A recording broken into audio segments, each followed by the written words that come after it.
बिस्मिल्लाहिर्रहमानिर्रहीम, अस्सलाम वालेकुम। मैं हूं बशीर अली और आप देख रहे हैं मोबिलॉग्स 2.0।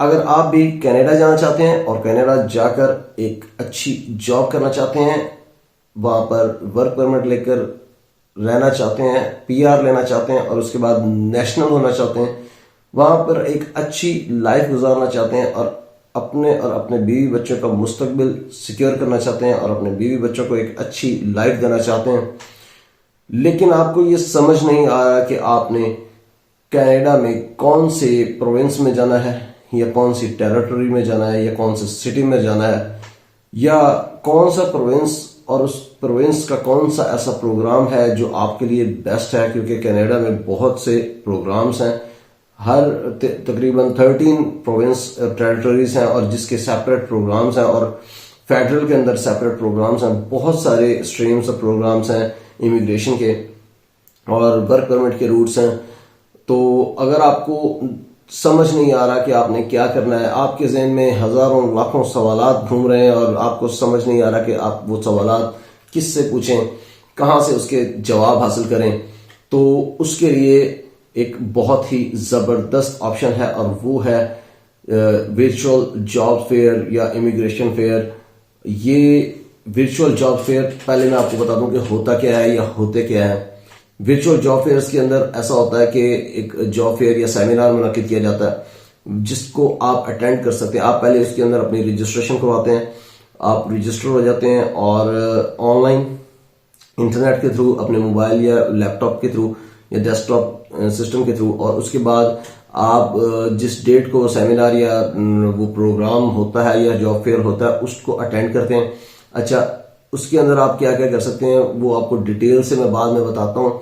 उसमें आप अपनी सीवी भी अपलोड कर सकते हैं और उसको ना सिर्फ जॉब सीकर्स यानी कि आप लोग उसको अटेंड कर रहे होते हैं, बल्कि उसमें एम्प्लॉयर्स भी उस जॉब फेयर को या वर्चुअल सेमिनार को या इमिग्रेशन फेयर को अटेंड कर रहे होते हैं। तो वो आपकी प्रोफाइल देख सकते हैं, आपकी रेज्यूमे या सीवी देख सकते हैं और उसको लाइव हायरिंग भी हो सकती है। आप कनेक्शन बना सकते हैं एम्प्लॉयर्स के साथ, आप एम्प्लॉयर आपके साथ डायरेक्ट कनेक्ट कर सकता है अगर आपकी प्रोफाइल उसको सूट कर जाती है, उसको अच्छी लगती है। तो उसके बाद इमिग्रेशन ऑफिसर्स होते हैं जिनसे आप डायरेक्ट क्वेश्चन कर सकते हैं और अपने बहुत सारे जो सवालात हैं या सारे के सारे सवालात जो हैं वो आप उनसे पूछ सकते हैं और क्लैरिटी के साथ आंसर आपको दिया जाएगा, आप अपने आंसर्स ले सकते हैं। तो ये इस दफा जो जॉब फेयर होने जा रहा है ये 24 जनवरी को होगा 2024 को, और ये कनाडा का एक प्रोविंस है न्यूफाउंडलैंड एंड लैब्राडोर, उसका ये इवेंट है और ये event specifically middle east and south Asia के लिए है।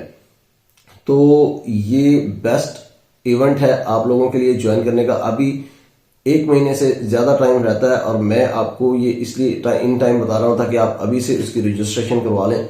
तो अभी मैं आपको स्क्रीन पर लेके जाता हूं और मेन पॉइंट्स उसके अंदर से बताता हूं कि क्या है, और साथ साथ मैं आपको ये भी बता दूं कि आपने इसकी रजिस्ट्रेशन कैसे करवानी है। तो स्क्रीन पर जाने से पहले मैं आपसे रिक्वेस्ट करूंगा कि अगर आपने अभी तक मेरे चैनल को सब्सक्राइब नहीं किया तो आप मेरे चैनल को जरूर सब्सक्राइब कर लीजिए। इससे मुझे मोटिवेशन मिलती है और मुझे आपकी सपोर्ट की भी जरूरत है, मुझे आपकी सपोर्ट चाहिए। तो मुझे सपोर्ट करने के लिए मेरे चैनल को जरूर सब्सक्राइब करें। तो अभी स्क्रीन पर चलते हैं और मैं आपको बाकी चीजें दिखाता हूं। इस टाइम आपको आपकी स्क्रीन पर जो वेबसाइट नजर आ रही है वो virtual job fair immigration fair की है या न्यूफाउंडलैंड एंड लैब्राडोर की। इसका लिंक आपको डिस्क्रिप्शन में मिल जाएगा। अभी आपके सामने जो आपको शो हो रहा है वो भी उसी इवेंट का ही सारा कुछ शो हो रहा है कि virtual immigration fair middle east and south Asia, जैसे मैंने आपको पहले बताया था। उसके नीचे डेट शो हो रही है जनवरी 24, 2024 और टाइम जो होगा वो उसका है 6 PM GST। अच्छा, इसमें उसके नीचे जो ऑप्शन है वो है रजिस्टर नाउ का और फिर है लॉगिन का। अच्छा, रजिस्टर कैसे होना है आपने वो भी मैं आपको बता देता हूं। पहले इसके आपको मैं कुछ मेन पॉइंट्स बता दूं कि इसके अंदर आप क्या कर सकते हैं। अच्छा, ये नीचे ही उन्होंने एक ऑप्शन बताया वाई अटेंट, उसको अगर आप देखें तो उसमें उन्होंने क्लियरली बताया कि आपको डायरेक्ट एक्सेस होगा एम्प्लॉयर्स तक जो आपकी फील्ड में हायरिंग कर रहे होंगे। आप अपने एम्प्लॉयर्स के साथ, पोटेंशियल एम्प्लॉयर्स के साथ नेटवर्किंग कर सकते हैं, यानी कि उनके साथ कनेक्ट कर सकते हैं। उनकी नेटवर्किंग बोलते हैं इसको यूजुअली प्रोफेशनल लैंग्वेज में। तो आप नेटवर्किंग करें, अपने पोटेंशियल एम्प्लॉयर्स के साथ कनेक्ट करें और उनके साथ इन कॉन्टेक्ट रहें, ताकि आपको इन फ्यूचर भी अगर कोई अपॉर्चुनिटी आती है तो वो आपको कंसीडर कर सकें। अच्छा, इसमें आप अपनी सीवी अपलोड कर सकते हैं और जो एम्प्लॉयर्स हैं वो उसको देख सकते हैं, रिव्यू कर सकते हैं और आपके साथ कांटेक्ट कर सकते हैं अगर उनको आपकी प्रोफाइल या आपकी सीवी या रेज्यूमे अच्छी लगती है। तो मैंने पहले बताया कि इमिग्रेशन ऑफिसर्स से आप डायरेक्टली क्वेश्चंस कर सकते हैं। तो आपने अगर न्यू फाउंडलैंड एंड लैब्राडोर में इमिग्रेट होना है, माइग्रेट होना चाहते हैं, तो उसके क्या क्या स्टेप्स हैं उसके बारे में जानिए इस फेयर के अंदर। अगर आप कॉस्ट ऑफ लिविंग के बारे में कंसर्न है, आपका लाइफस्टाइल के बारे में, job, salaries, population size and much more, तो इस तरह की चीजों के बारे में अगर आपका कोई भी क्वेश्चन है तो ये आप इस सेमिनार के अंदर पूछ सकते हैं और अपने जो कंसर्न्स है उनको दूर कर सकते हैं। अच्छा, ये काफी सारी चीजें नीचे और बताई हुई हैं, लेकिन ये अगर आप इसके नीचे जाएं तो फ्रीक्वेंटली आस्क्ड क्वेश्चंस हैं, तो इसको अगर आप देखें तो इसके अंदर सारा कुछ बताया हुआ है कि इस इवेंट के लिए आपने रजिस्टर कैसे होना है, और उसके बाद और बहुत से क्वेश्चन इसके अंदर किए गए हैं जो आपके माइंड में आ रहे होंगे इस इवेंट को लेकर। उन सारे सवालों के जवाब यहाँ पर मौजूद हैं जो इवेंट को लेकर आपके माइंड में आ रहे हैं।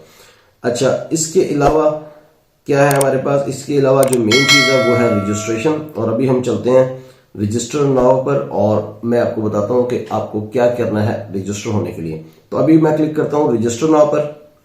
जैसे ही मैंने रजिस्टर नाउ पर क्लिक किया तो हमारे पास एक फॉर्म ओपन हो गया है, रजिस्ट्रेशन फॉर्म।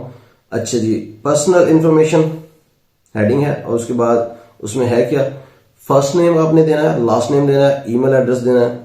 उसके बाद आपने सिटीजनशिप एंटर करनी है, अपना कंट्री ऐड करना है और उसके बाद कंट्री ऑफ रेजिडेंस ऐड करना है। अगर आपका कंट्री ऑफ रेजिडेंस और सिटीजनशिप सेम है तो वो सेम आएगा। अगर आपका कंट्री ऑफ रेजिडेंस कोई और है, फॉर एग्जांपल एक बंदा पाकिस्तानी है, उसकी सिटीजनशिप तो पाकिस्तान आएगी, लेकिन वो country of residence for example वो दुबई में या यूएई में रह रहा है तो वो यूएई मेंशन करेगा वहां पर। तो इस तरह से डिफरेंस आ जाता है। उसके बाद एजुकेशन लेवल जो है वो आप सिलेक्ट करेंगे। तो यहां से फॉर एग्जांपल आप बैचलर या मास्टर्स या कोई भी डिग्री आपकी है वो आप सिलेक्ट कर सकते हैं। अच्छा जी, उसके बाद वर्क एक्सपीरियंस जो है वो यहां पर आप आके मेंशन कर सकते हैं। फील्ड्स कुछ दी हुई हैं, जैसे मैंने इसके ऊपर क्लिक किया है इस फील्ड टेक्स्ट बॉक्स के अंदर, तो कुछ नीचे फील्ड्स आना शुरू हो गई। फॉर एग्जांपल मैं फर्स्ट को सिलेक्ट कर देता हूं, एडमिनिस्ट्रेटिव को। तो उसके बाद फिर ऑप्शन है हमारे पास दोबारा, अगर हम उसके अंदर क्लिक करेंगे तो दोबारा हमें वही मेन्यू फिर शो कर देगा। हम इसको स्क्रॉल करेंगे तो हम अपनी मर्जी की फील्ड चूज कर सकते हैं। फॉर एग्जांपल हम हॉस्पिटैलिटी को सिलेक्ट करते हैं तो हॉस्पिटैलिटी से रेलेवेंट एक और ऑप्शन इनेबल हो गया यहाँ पर। अब वो कह रहा है कि टाइप्स ऑफ हॉस्पिटैलिटी आप सिलेक्ट कर सकते हैं। फॉर एग्जांपल इसको ओपन करते हैं तो इसके अंदर काफी सारे ऑप्शंस हैं। तो मैं इसको फॉर एग्जांपल कर देता हूँ फ्रंट डेस्क एसोसिएट। तो इस तरह से आप इसको फिल कर सकते हैं। इसके अंदर मल्टीपल वर्क एक्सपीरियंस आप डाल सकते हैं। और उसके बाद अगर नीचे जाएं तो नीचे है जी हमारे पास लैंग्वेज है, और are you fluent in English. अगर आप फ्लुएंट हैं तो यस कर दें और अगर नहीं है तो नो कर दें। उसके बाद आपसे पूछा गया have you taken an English language proficiency exam. अगर आपने आईएलटीएस से प्रोफिशिएंसी एग्जाम कोई भी दिया हुआ है, सीएलबी, अगर आपने कैनेडियन लैंग्वेज टेस्ट दिया हुआ है तो वो आप इसको यस कर सकते हैं, और अगर आपने नहीं दिया हुआ तो नो कर दें। अच्छा, उसके बाद पूछा हुआ कि are you fluent in French. तो अगर आपको फ्रेंच आती है तो यस कर दें, और फ्लुएंट है आप तो यस कर दें। अगर नहीं आती या आपको आती भी है तो थोड़ी बहुत आती है, आप फ्लुएंट नहीं है तो फिर उसको नो कर दें। उसके बाद है जी have you taken a French language proficiency exam. तो अगर आपने बिल्कुल इंग्लिश लैंग्वेज की तरह जैसे आइट्स का एग्जाम कोई देता है, अगर आपने एग्जाम दिया हुआ फ्रेंच का तो यस कर दें, अगर नहीं दिया हुआ तो उसको नो कर दें। उसके बाद है जी in which country did you attend post secondary education. आप जिस भी कंट्री में आपने अपनी पोस्ट सेकेंडरी एजुकेशन हासिल की थी उस कंट्री को यहां पर मेंशन कर दें। यहां पर आप कंट्री सिलेक्ट कर लेंगे। अच्छा, उसके बाद है जी what questions do you have about living in Newfoundland and Labrador. तो इसमें अंदर 3 क्वेश्चंस आप पूछ सकते हैं। आपके माइंड में जो भी क्वेश्चन है कि न्यू फाउंडलैंड एंड लैब्राडोर में अगर मैं रहना चाहता हूं तो फिर मैं वहां पर जॉब कैसे करूंगा, या वहां पर कॉस्ट ऑफ लिविंग क्या है, या वहां पर क्राइम रेट कितना है या उसका जो है हेल्थ सिस्टम जो है वो कैसा है, तो एजुकेशन सिस्टम कैसा है। इस तरह से रेलेवेंट क्वेश्चन जितने भी आपके माइंड में आ रहे हैं उसमें से आप 3 यहाँ पर 1, 2 और 3 ऑप्शंस हैं यहाँ पर आप मेंशन कर सकते हैं। उसके बाद I what are you hoping to gain from attending this virtual event. तो अगर आप इस वर्चुअल इवेंट को अटेंड करने जा रहे हैं तो आप किस उम्मीद से जा रहे हैं कि आप इसको अटेंड करेंगे तो आपका क्या फायदा होगा या आप क्या सीखना चाह रहे हैं यहां से। तो उसमें आप रिस्पॉन्स ऐड कर सकते हैं कि फॉर एग्जांपल आप चाहते हैं कि मुझे पाथवेज पता चल जाएंगे कि इमिग्रेशन के न्यू फाउंडलैंड एंड लैब्राडोर के कौन से रूट्स हैं या पाथवेज हैं जिसको यूज करके या जिनमें से कोई एक यूज करके मैं न्यू फाउंडलैंड एंड लैब्राडोर में इमिग्रेट कर सकता हूं। उसके बाद दूसरा ऑप्शन है, तीसरा ऑप्शन है, इसी तरह से 2-3 ऑप्शन और आप लिख सकते हैं कि मुझे पता चल जाएगा कि इमिग्रेशन के रेलेवेंट क्वेश्चंस मैं पूछ लूंगा। अच्छा, आप कह सकते हैं कि मैं एम्प्लॉयर से कनेक्ट कर सकता हूं इसको अटेंड करके, इस सेमिनार को या इस जॉब फेयर को या इमिग्रेशन फेयर को अटेंड करके। तो इस तरह से आपने जो भी आपके माइंड में आ रहा है यहाँ पर 3 ऑप्शंस इसके भी हैं और वो भी आप यहाँ पर मेंशन कर सकते हैं। उसके बाद उन्होंने कहा कि how did you find out about this event. तो यहाँ पर 3-4 ऑप्शंस हैं, फ्रेंड और फैमिली, वर्ड ऑफ माउथ और अदर और सोशल मीडिया। तो अगर आपने सोशल मीडिया के थ्रू आपको पता चला है, फॉर एग्जांपल आपको मेरी वीडियो से इस इवेंट का पता चला है तो ये सोशल मीडिया है, तो आप यहां पर सोशल मीडिया मेंशन कर सकते हैं। उसके बाद नीचे है ऑप्शन आपका अटैच योर सीवी और अपलोड योर सीवी। तो यहां पर चूज फाइल करें अपने सिस्टम में से या अपने मोबाइल में से, यहां पर अपनी सीवी या रेज्यूमे को अपलोड करें और उस के बाद आपने नीचे एक ऑप्शन चेक बॉक्स है I am not a robot, और उसको चेक करने के बाद आपने सबमिट का बटन को प्रेस करना है तो आप यहां पर रजिस्टर हो जाएंगे। आपकी रजिस्ट्रेशन का ये फॉर्म जो है वो सबमिट हो जाएगा, तो आपकी रजिस्ट्रेशन कंप्लीट हो जाएगी। आपको एक ईमेल आएगी जो कंफर्मेशन ईमेल होगी जिसमें आपको बताया जाएगा कि जी आपकी रजिस्ट्रेशन कंप्लीट हो चुकी है। एक क्वेश्चन ये भी है इसमें कि आपने 1 महीना पहले फॉर एग्जांपल रजिस्ट्रेशन करवा लिया, फिर आपने इस इवेंट को अटेंड कैसे करना है। तो इस इवेंट को अटेंड करने के लिए आपको एक ईमेल आएगी और उसके अंदर लिंक होगा इवेंट का। उस लिंक को आप जब क्लिक करेंगे तो आप मोबाइल में, लैपटॉप में या अपने सिस्टम में, पीसी में, डेस्कटॉप में कहीं पर भी उसको ओपन करते हैं तो वो लिंक ओपन हो जाएगा। आपके ब्राउजर के अंदर ही सारा कुछ आपको सामने शो हो जाएगा और आप उस इवेंट को अटेंड कर सकते हैं। तो होपफुली ये इवेंट आपके लिए बहुत ही फायदेमंद साबित होगा इंशाल्लाह। तो अगर आपको ये वीडियो पसंद आया है तो इसको जरूर लाइक कीजिएगा और कमेंट करके अपनी राय का इजहार जरूर कीजिएगा। सदका जारिया समझ के शेयर कर दें, हो सकता है किसी का भला हो जाए और आपको भी स्वाब मिलता रहेगा। अगर आपने अभी तक मेरे चैनल को सब्सक्राइब नहीं किया तो मेरे चैनल को जरूर सब्सक्राइब कर दीजिएगा और बेल आइकन का बटन दबाना मत भूलिएगा ताकि आने वाले वक्त में आपको अच्छी अच्छी वीडियोज के नोटिफिकेशंस मिलते रहें। अपना बहुत सा ख्याल रखिएगा और मुझे दुआओं में याद रखिएगा। बहुत जल्द इंशाल्लाह आपसे मुलाकात होगी एक नई वीडियो में किसी नई अपॉर्चुनिटी और अपडेट के साथ। तब तक के लिए इजाजत दीजिए। अल्लाह हाफिज।